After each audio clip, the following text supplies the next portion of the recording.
예, 이어서 하겠습니다. 자, 그래서 대학 수준의 현대 수학은 푸는 것에서 이해하는 것으로의 전환한 것이다 라고 얘기했죠. 자, 이제 수학적 대상은 주로 식으로 이루어진 것이라고 생각하지 않고요. 이 개념적인 성질을 매개체로 여겼다는 것이죠. 자, 뭔가 이러한 걸 증명한다는 것은 더는 뭐 규칙에 따라서 뭐 어떤 항들을 변환하는 문제가 아니었고 개념을 논리적으로 유도하는 절차였다는 것입니다. 어, 이러한 것들에 대해서 이제 그 현대 수학자들이 뭐 계속 발전을 하면서 하다 보면 뭐 유명한 수학자인 뭐 디리클레라든지 데데킨트라든지 리만이라든지 이런 분들이 새로운 접근법으로 이제 선도한 이 수학을 이렇게 이끌어 나갔는데요. 어, 이게 어떤 면에서는 좀 우리하고 매치가 안 되죠. 예, 이제 전문가들 수학자들이 너무 이제 그 우리가 세수학 운동이라고 해가지고요, 그죠? 어, 수학 자체를요, 그러니까 그 논증 자체를 너무 강조하다 보니까 그죠? 어, 이거에 대해서 너무나 좀 어려워라 하고 접근하기가 힘들었는데 이런 현대 수학자들이 자꾸 이걸 너무 강조하다 보니까 실제 이제 교육 과정하고 좀 매치가 되지 않는 어려움이 있었죠. 이제 그런 거에 대한 좀 약간의 비난도 있었고 그런 분이 있었죠. 어, 하나 예를 들면요, 막 이런 거 하나 생각해 볼 수 있죠. y 이꼴 예를 들자면 좀 이런 걸로 할게요. 자, x의 제곱 뭐 플러스 3x 마이너스 5, 그죠? 자, 이것은 어떻게 되는 거죠? 보통 우리가 배웠던 걸로 치면 x가 y로 이렇게 대응하는 관계로 해서 이걸 이제 함수라고 하는데요. 근데 뭐 아까 얘기했던 학자 중에 디리클레라는 것은 뭐 이러한 식 자체는 잊어버리고요. 뭐에 집중하자고 했냐면 x를 입력하는 값이라고 하고 여기서 x 값을 집어넣으면 이 계산을 통해서 y 값이 되죠. y가 이렇게 출력이 돼서 그 입력과 출력에 대한 그 영어로서 함수가 하는 일에 대해서 그쪽에 대해서 관심을 갖고 좀 집중을 하자라고 이렇게 얘기를 했죠. 이 한 종류의 대상으로부터 다른 대상을 만들어내는 그 아무 이러한 규칙이나 이런 것들을 함수로 본다고 평가를 했습니다. 뭐 이런 정의를 하다 보면 이상한 괴물 같은 함수도 만들 수 있어요. 예를 들자면 x가 유리수면 fx라는 함수를 그죠? 0이라고 놓고요. x가 만약 무리수라고 한다면 fx 자체를 1로 놓는다고 하면 우리는 보통 이 직선을 우리는 실직선이라고 하는데요. 좀 이따 제가 좀 자세히 얘기해 드리겠는데 실수값을 대입하면 이 직선 전체를 메꿀 수 있어요. 유리수만 갖고도 직선을 메꿀 수 없고 무리수만 갖고도 직선을 메꿀 수 없어요. 유리수와 무리수를 합친 실수값을 하나씩 1대1 대응하다 보면 이걸 메꿀 수 있어서 이런 직선을 실직선이라고 하는데 예를 들면 1이나 2나 3이나 이런 실수값들은 전부 유리수기 때문에 0으로 이렇게 나왔다가 예를 들면 어떻게 할까요? 파이 같은 경우 여가 3이고 여가 4라고 하면 3.14259 하고 파이 값이 있겠죠. 3.14259 58 얼마 얘는 순환하지 않는 무한소수잖아요. 이런 값들은 무리수라고 하죠. 다르게 표현하면 초일수라고도 하고 분명히 끝이 안 떨어진 수임에도 불구하고 이 수는 3과 4에 존재하고 있어요. 이런 것들은 무리수죠. 그러면 얘 값은 뭐가 돼요? 1로 올라가죠. 그러니까 전부 000으로 있다 가끔씩 무리수가 튀어져 나오면 1로 가고 또 000 갔다 1로 가고 하면서 이상한 형태의 어떻게 되죠?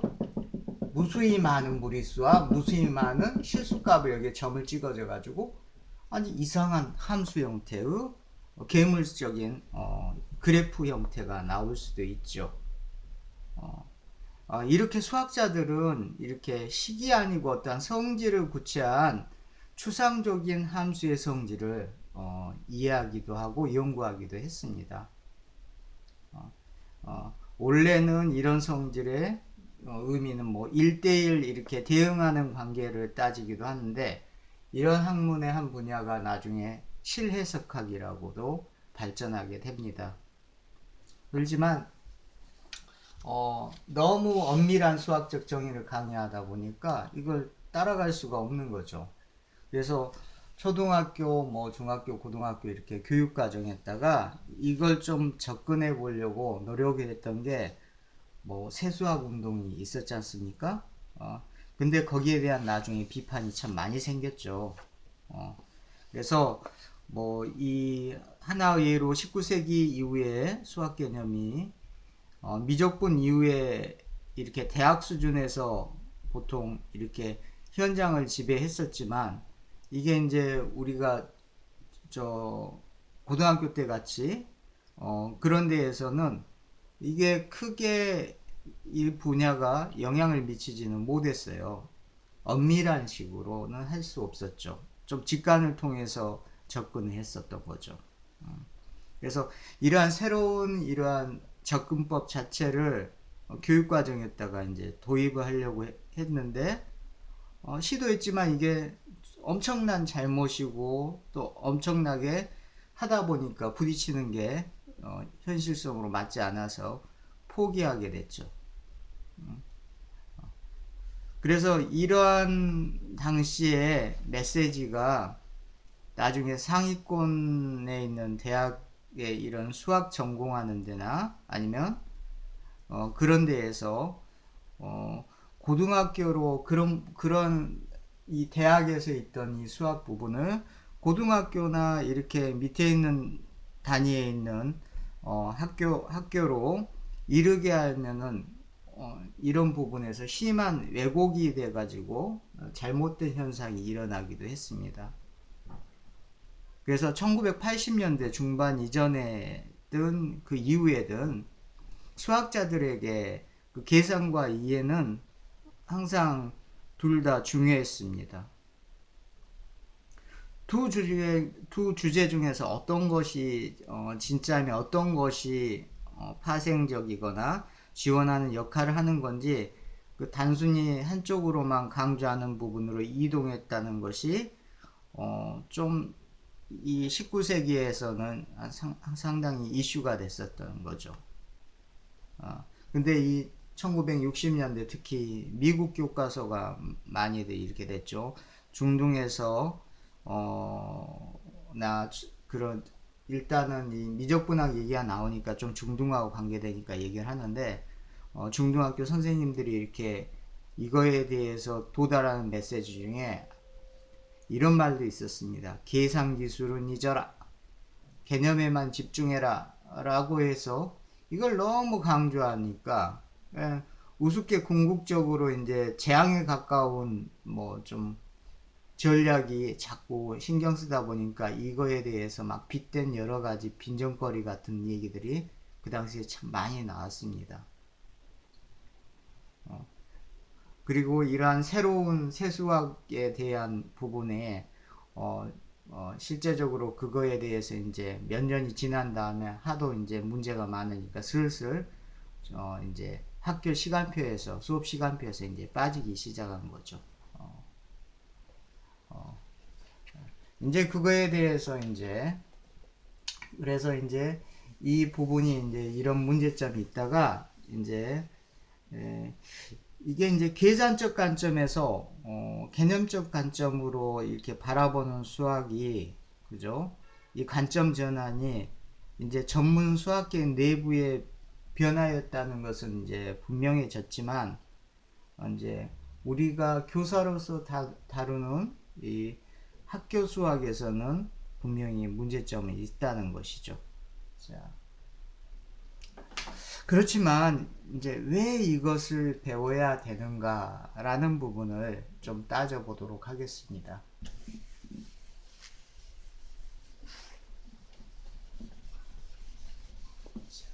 좀 판서 좀 할게요.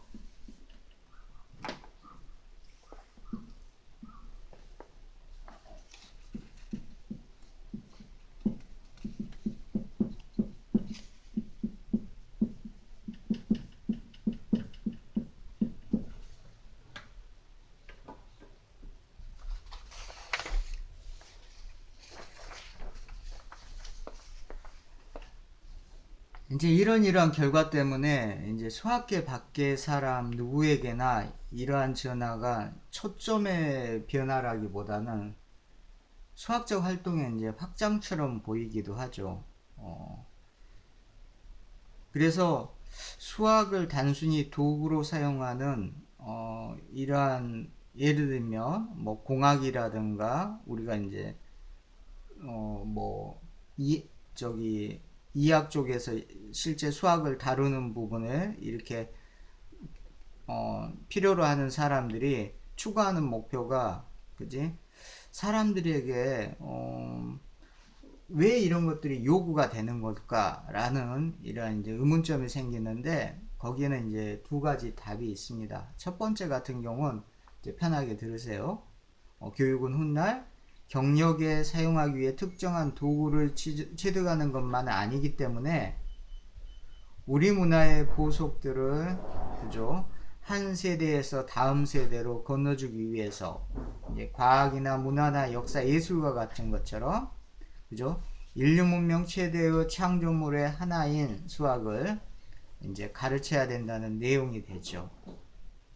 그리고 이제 두 번째로는 그죠? 이라는 도구에 대한 것이 되겠죠. 많은 업무가 수학 기량이 필요한다는 데는 의문이 없죠. 사실 대부분 산업체 수준에서 필요한 수학은 흔히 예상하는 것보다 높은 것으로 나타나는데 많은 이들이 직업을 찾을 때 자신이 수학적 배경이 또 부족하다는 걸 발견한답니다. 세월이 많이 흐를수록 산업사계에서 진보하면서 수학적 기량의 갖춘 노동력이 또 필요하다는 데에서 점차 이게 이슈가 되면서 필요성이 언급이 되죠. 근데 하지만 이제 좀 더 이게 가까이 보면은 방금 얘기한 첫 번째와 두 번째 이런 것들은 어떤 면에서 또 같은 맥락으로서 더 깊이 분석해 보면은 같은 의미를 갖고 있다라고 표현을 할 수가 있죠. 그래서 앞으로의 기술이나 지식이나 수학적 지식은 계속 새로운 게 확장될 거란 말이에요. 그래서 우리가 교사로서의 관점에서 예비교사로서의 관점을 본다면 이런 사람들을 어떻게 교육할 것인가 그죠? 수학의 구체적인 기교 전제 뒤에 놓여 있는 개념적 사고에 이제 집중을 하는데 예를 들면 이걸 생각할 수 있죠. 속담 중에 이런 거 있지 않습니까? 사람에게 물고기를 주면 하루 먹을 거리지만 고기 잡는 법을 가르쳐 주면 평생 먹을 수 있다라는 말이 있죠. 그것처럼 우리가 21세기 삶에서 수학 교육도 마찬가지입니다. 수학적 기교는요, 너무나 다양하고 늘 새로운 것이 개발되므로 우리가 대학교 마칠 때까지 모두 배운다는 것 자체가 불가능합니다. 뭐 대학 막 졸업해서 노동 시장으로 우리가 인구로 변환될 쯤 했을 때 대학 때 우리가 배웠던 수학적 기술이나 이런 것들이 전부 다 시대에 이제 뒤떨어진 기술이 될 수도 있어요. 중요하지 않게 느껴질 수도 있고 새로운 기술법이 또 대유행될 수도 있습니다. 그러니까 우리는 앞으로 가르치는 관점을 어떻게 배울 것인가에 교육에 초점을 좀 맞춰야 될 것 같습니다. 물론 가르치는 교사로서는 어떻게 가르치는 방법을 배우는 것도 중요하지만 또 하나 추가해야 될 부분은 학생들이 나중에는 어떻게 접근해서 배울 것인가에 대한 교육의 초점도 중요하다고 보여집니다.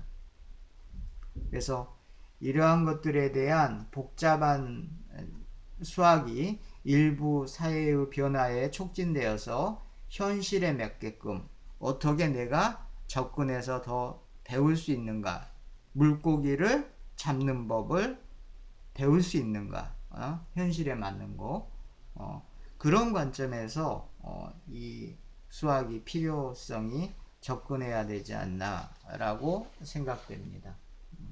그래서 한 이 1.4까지 해서 한 이 정도로 해서 수학이란 무엇인가에 대한 언급을 좀 이번엔 첫 주로 세 강좌로 나눠서 한번 해보았습니다. 참, 아까 이거 내가 이 얘기를 안 했죠. 다 아실 수도 있는데, 그죠? 제가 보통은 차원에 대한 얘기를 잠깐 해드릴게요. 점을 우리는 뭐라고 하죠? 0차원이라고 하죠. 0차원이라고 얘기를 하죠. 제로 디멘전이라고 하죠. 이 점을 평행이동해서 붙여갖고요. 그 흔적들을 모아놓으면 옆으로 붙이기 하면 일종의 이게 뭐가 되죠? 라인이 되죠. 포인트가 라인으로 바뀌어서 얘가 직선 하나가 되죠. 이 직선을 뭐라고 하죠? 1차원이라고 합니다. 1차원. 그죠? 이 직선을 갖다가 이 직선을 계속 붙이기 그죠? 이게 옆으로 가다 보니까 얘는 가로에 대한 개념이 하나 생겼네. 그래서 가로축이 하나 있어서 축 하나이기 때문에 1차원이에요. 근데 이거 붙이다 보면 나중에 이게 하나의 뭐가 되죠? 하나의 면적이 되죠. 이게 선을 붙여가지고 그 흔적들을 모아놓은 게. 그래서 가로축이 하나 생기고요. 세로축이 또 하나가 생겨서 개념이 뭐가 되죠? 하나의 평면이 되죠. 그래서 이 평면을 뭐라고 합니까? 2차원이라고 얘기하죠. 2차원. 그죠? 이 2차원에 되어 있는 하나의 평면을 가로와 세로로 이루어져 있는 이 하나의 평면을 높이라는 축을 하나 더 줘갖고요. 그죠? 이 평면을 붙이기 해가지고 차곡차곡 쌓아나가는 거야. 쌓아서 이어나가다 보면 하나의 뭐가 됩니까? 스페이스, 공간이 되죠. 플랫에서 스페이스로 바뀐다고요. 그래서 가로축, 세로축, 높이축, x축, y축, z축 축이 3개여서 얘를 뭐라고 하죠? 3차원 공간에서 라고 얘기하죠. 그때 이 축 하나인 1차원적인 축 하나가 이 직선의 개념은 유리수와 무리수를 합쳐서 만든 실수에 일일이 다 대응하는 거죠. 예를 들면 간단히 봅시다. 실수에서 유리수만 갖고도 이 다음에 이 직선을 다 메꿀 수가 있을까요? 없죠? 간단히 보면 요거 하나 알 수 있죠. 정사각형인데 넓이가 2인 정사각형이라고 합시다. 그러면 한 변의 길이는 얼마죠? 루트 2인 거죠. 루트 2. 루트 2 곱하기 루트 2는 그죠? 가로 곱하기 세로는 사각형의 넓이니까요. 그랬을 때 분명히 그러면 여기서부터 여기까지 길이는 루트 2라는 게 딱 있단 말이에요. 그러면 얘를 실제로 이렇게 회전을 걸어서 이렇게 돌려볼까요? 그러면 수직선상에서 이러한 직선상에서 언젠가 이렇게 만난단 말이야. 루트 2라는 점이. 이 루트 2라는 점을 재보면 얼마가 됩니까? 분명히 2하고 2 사이에 있죠. 보통 우리가 근사값으로 1.414 그죠? 1.414 얼마 하는데 얘도 순환하지 않는 무한소수죠. 그래서 무리수라고 하죠. 왜 무리수가 얘가 존재한단 말이야. 분명히 유리수 갖고 1도 유리수, 2도 유리수인데 1과 2 사이에는 뭐예요? 1.5 또는 분수로 얘기하면 뭘로 할 수 있습니까? 뭐 4분의 2 같이 그죠? 분모분자로 표현한 게 유리수니까 얘는 4분의 4, 4분의 2가 아니죠. 그죠? 얘가 4분의 4고 얘가 4분의 8이라고 했으면은 여기는 뭐 4분의 6이 이렇게 존재하겠죠. 1.5니까. 그죠? 또 4분의 4와 4분의 6 사이에는 또 4분의 5가 있고 4분의 6과 4분의 7 사이에는 또 다른 4분의 7이 있겠죠. 그러니까 유리수와 유리수 사이에는 또 다른 유리수가 있고 항상 이렇게 촘촘히 할 수가 있어요. 그러다 보면 나중에 모든 점들이 유리수로 다 이루어진 것처럼 보이는데 방금처럼 이렇게 유리수로 못 메꾸는 부분이 있다고요. 그죠? 물론 유리수와 유리수에 이렇게 촘촘히 메꿔지는 것을 유리수의 조밀성이라고는 얘기하지만 완벽하게 다 메꿀 수는 없는 거죠. 그걸 메꾸는 게 또 무수히 많은 무리수란 부분들이 뭐 1.414인 루트 2라든지 1.732란 근사값을 갖고 있는 루트 3이라든지 이런 게 이제 이런 데 존재하고 있는 거죠. 그걸 다 합쳐야 하나의 이 실직선 전체를 다 메꿀 수 있죠. 그래서 1차원 표현을 다른 말로 뭐라고 하냐? 실수 전체의 집합에서 R이라고 씁니다. 2차원은 어떻게 쓸까요? 얘도 실수, 얘도 실수니까 R 크로스 R이 돼가지고요. 이걸 R의 제곱승 이런 식으로 R의 제곱 형태를 2차원 평면에 놔라 이렇게 얘기하죠. 3차원 표현할 때는 얘도 R, 얘도 R, 높이축도 R이 돼서 가로 세로 높이가 돼서 R의 세제곱 하면 이걸 또 다른 표현으로 3차원 또는 공간을 의미하죠. 이런 이제 수학적인 표기법을 이제 쓸 수 있는 거죠. 그래서 실수 차원에서 이런 게 표현을 할 수가 있고요. 한 김에 더 볼까요? 우리 4차원 공간도 알 수 있죠. 우리가 살고 있는 건 3차원 세상이고요. 그죠? 강의실 자체가 하나의 공간이잖아요. 가로축, 세로축, 기둥을 기준으로 보면 하면 우리는 3차원 공간에서 살고 있는 거예요. 수학적으로는 n차원의 공간도 만들 수는 있어요. 이론상으로. 근데 현실에서는 존재하지는 않죠. 4차원 공간 생각해 볼까? 자, 봅시다. 분명히 4차원은 3차원 공간을 확장한 거예요. 그죠? 드래그 해갖고 계속 붙여나가는 거야. 뭔가 평행이동 시켜가지고요. 아까 점을 계속 붙여나가니까 선이 되고, 이 직선을 계속 붙여나가니까 평면이 되고, 평면을 붙여나가니까 이 공간이 됐지 않습니까? 그럼 이러한 하나의 3차원 공간을, 그죠? 다음에 이렇게 가로축, 세로축, 높이축, 축 3개를 준 것을 했다. 축 하나를 더 추가해가지고 그 축에 따라서 평행이동을 시키는 게 4차원 공간이에요. 무슨 축에 따라서 이걸 평행이동 시킬까요? 이렇게 그림상으로는 표현할 수 없어요.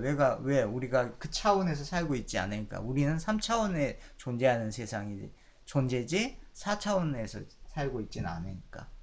여기에 따른 보통 가로를 x, 세로를 y, 높이를 z축 했다면 새로운 축 하나를 4차원은 t축을 줍니다. 타임의 약자죠. 그죠? 시간축이라는 걸 줘요. 시간축이라는 걸 줘서 시간에 따라서 이 공간이요. 그림상으로 이렇게 적당하진 않지만 이제 이렇게 갈 수 있다는 거예요. 시간에 따라서 플러스로 갈 수 있고 마이너스로 회귀할 수도 있고 공간 자체는 그대로 있는데 시간의 관점이 바뀌는 거예요. 그러니까 쉽게 말하면 SF 영화 보면 나오죠. 그 타임머신 나오는 얘기들 많이 나오잖아요. 이게 타임머신의 근거가 되는 거죠. 공간 자체가 있는데 그 공간을 미래로 돌리냐 아니면 과거로 회귀하냐에 따라서 이렇게 생각할 수 있죠. 우스갯소리로 요거 하나 봅시다.